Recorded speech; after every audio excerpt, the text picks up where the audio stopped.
Miles Monroe is with me, and we are going to have a glorious day and a glorious week all this week. Listen, every time Pastor Miles Monroe is with me, the phones just ring off the hook, and I love it. We are going to talk again about the kingdom today, but you have a brand new book called God's Big Idea, reclaiming God's original purpose for your life. I'm ready to hear you. I really want to know more. God has really gifted you with this. It's good to be back. Well, I love it. And, you know, I'm amazed at the impact of your ministry everywhere I go. We've been traveling a lot the last couple of years. And, you know, it's so important what you're doing. And I think you are probably one of the 21st century's great manifestations of kingdom impact on nations. And I mean that because everywhere I go, people know this ministry, they know the name of this program, and they know you. And whether I'm talking to governments or whether I'm talking to church leaders or business people, they ask, do you know Benny Hinn personally? And I said, of course, you know. And it's so great to be back with you again. Thank you, Miles. Thank you so much. Bless your heart. I want to ask, why did you write this book? How did this all develop? Well, first of all, I think there's nothing on earth more powerful than an idea. As a matter of fact, ideas are more powerful than death. Ideas are more powerful than death. Absolutely. Really? Well, think about it. Please. The world is actually run by dead people. You are so right. Think about it.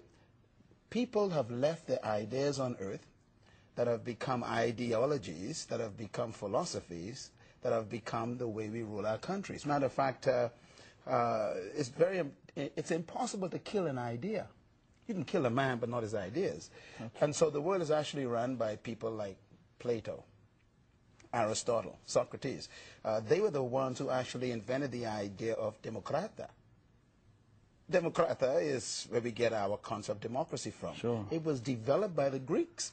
And so you could say that the Greeks are ruling America right now. Dead men's. Ideas are so powerful that if you try to kill an idea, it actually multiplies. We call it martyrdom. This is why ideas like socialism, communism, democracy, dictatorship, even terrorism is an idea. And you cannot really shoot an idea with a bullet. You cannot kill an idea with a gun. How true, boy. And I think if you think of the fact that ideas are more powerful than mankind himself, then if you really want to deal with the idea of terrorism, you cannot shoot it with a gun. So I think the most important thing we got to understand is that ideas control the world. And that's why you wrote God's Idea? That's why I wrote this book, God's Big Idea. As a matter of fact, everything that exists, Pastor Benny, is a product of an idea. Exactly. The shoe on your feet used to be an idea. The clothing that we wear used to be an idea in someone's mind. The building we are in used to be an idea in an architect's mind. Everything in the world was first an idea.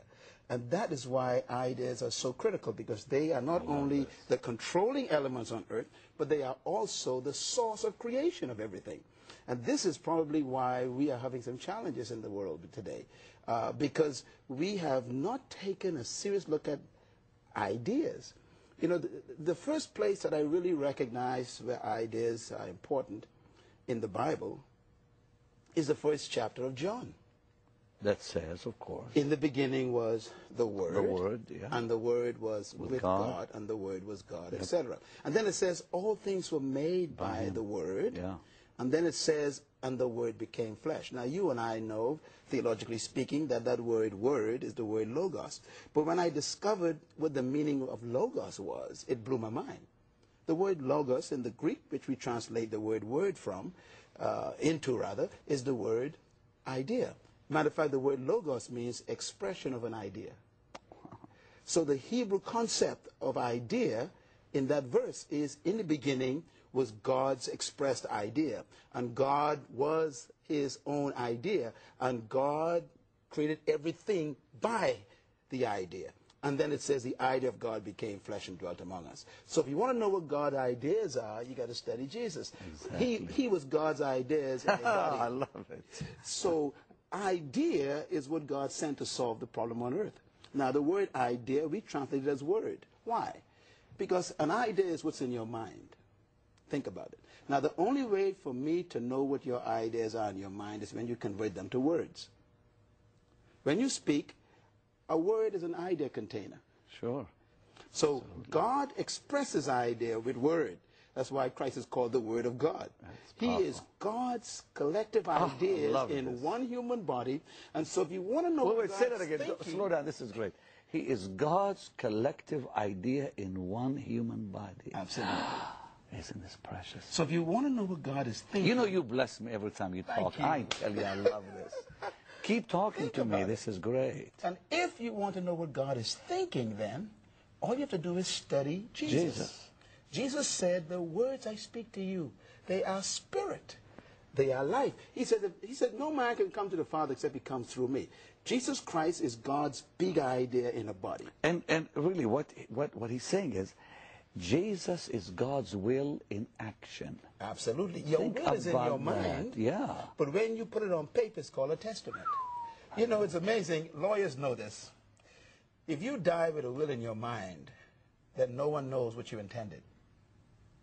Exactly. This is why a lawyer comes to you and says, Put it in writing. say what you want to happen. Say means take your intentions and turn them into words. And when we put it on a paper, it's called a legal pad. Because now I've taken what was your intent and made it a legal document. The Bible is called a testament because a testament is someone's will on paper. Jesus Christ is God's will in a body. Jesus. Wow. And your will is your ideas. What do you think about? Now, here's what's important. If you try to destroy an idea, it multiplies. That's why Christ says, if you guys try to kill me, I'm only one kernel of corn. You don't want to touch this. Because if you bury this corn, he says it's going to bring back thousands and thousands, millions. You know, this is where martyrdom comes from. So if we really want to solve terrorism problem, for example, we think that destroying a person will solve terrorism. But I discovered something. God's conclusion was that the world needed a new idea. Exactly. Think for a minute. Exactly. So he didn't send an army. He didn't send warriors. He didn't send soldiers. He sent the word.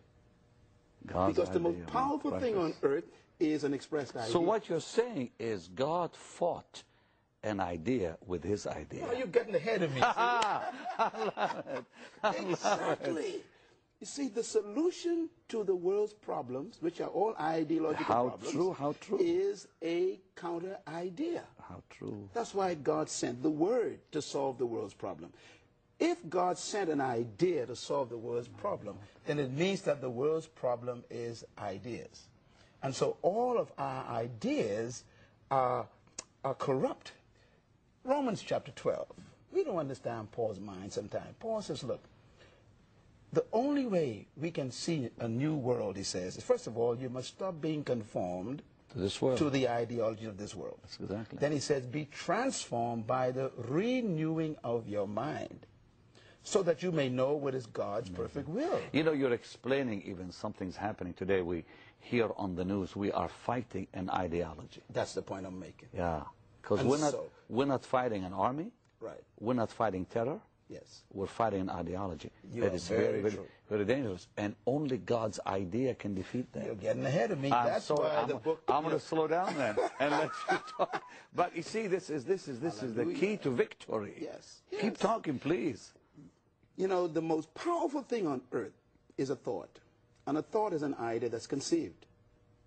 And the most dangerous thing is when a thought becomes a word, because now it becomes an influential power. That's why Christ says, be careful what you listen to. Yes, exactly. Because you are transmitting people's ideas into your mind. Yep. And this is why God sent the word to change the world, to save the world, to redeem the world. And Jesus said that I am life. The words I speak to you, they are spirit, and they affect your life. And so we got to study what was Jesus containing. What was his idea that he contained? And I am pleased to announce that his idea is an old idea. As a matter of fact, the idea of God is as old as time and as fresh as tomorrow.